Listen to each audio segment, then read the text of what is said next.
Hicham Taki.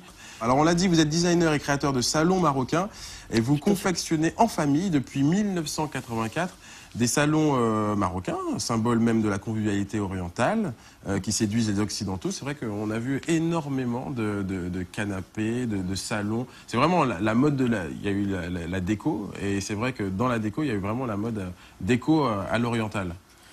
Vous avez bénéficié de cette mode, de cette vague. De cette vague.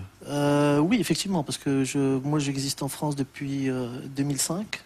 Et donc, si vous voulez, quand on a été vraiment les créateurs, j'étais le créateur du salon marocain design, ça n'existait pas.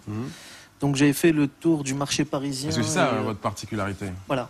C'est qu'il y a le salon marocain que j'ai pas créé. Voilà, le salon marocain traditionnel, on va dire. Voilà, traditionnel. Et vous avez le salon marocain design, ce que j'appelle le design, c'est-à-dire que le salon, il est revisité, c'est-à-dire que les matières utilisées, c'est des matières qui sont de nouvelles matières. On travaille beaucoup sur l'écologie aussi, donc c'est des salons qui sont écologiques.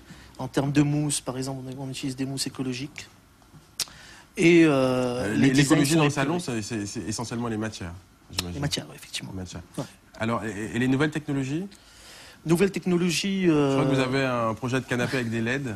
Effectivement, c'est un projet, ça a déjà été déposé à l'INPI.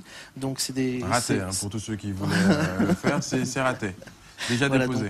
Donc c'est un salon marocain à LED.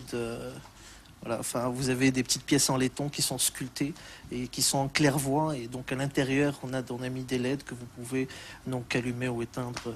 Alors vos créations sont originales et surtout elles sont artisanales.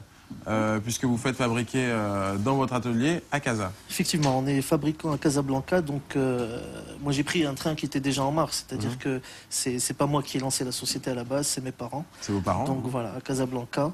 Et donc ils faisaient du salon marocain traditionnel, et quand j'ai fini mes études à Paris, je me suis dit, bah tiens, on va lancer quelque chose de moderne, quelque chose qui va sortir de l'ordinaire. Vous allez révolutionner un peu comme Chauny le design et la création à l'orientale. Tout à fait. En fait, ce qu'on fait, c'est un petit peu du clé en main, si vous voulez. C'est-à-dire que on prend un espace, c'est-à-dire le client nous donne un appartement, on prend tout ce qui est côte, on récupère tout ce qu'il y a déjà sur PC, donc en 3D.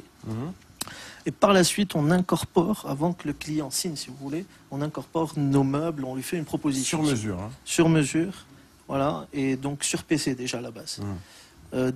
Qui s'approche bien sûr du réel, en utilisant bien sûr... Les logiciels dont Chauny et Libitum parlaient. Effectivement.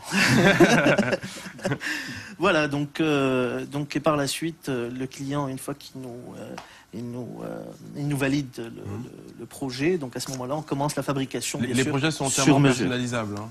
Entièrement. Tout est personnalisable. Ça va de la hauteur de l'assise, des dossiers. On apprécie beaucoup aussi les clients qui viennent et qui ont envie de créer quelque chose, d'avoir une idée. Il y en a de plus en plus de clients comme ça. C'est vrai qu'on est vraiment à l'ère de la personnalisation, de la customisation, quel que soit Exactement. Les arts et les univers. C'est vraiment dans l'ère du modèle unique. Effectivement, les gens ils veulent des canapés uniques, des objets uniques qui leur ressemblent. C'est-à-dire qu'ils puissent avoir une touche personnelle. Bien sûr, quand on entend le sur-mesure, on se dit... Merci, Hicham Taki.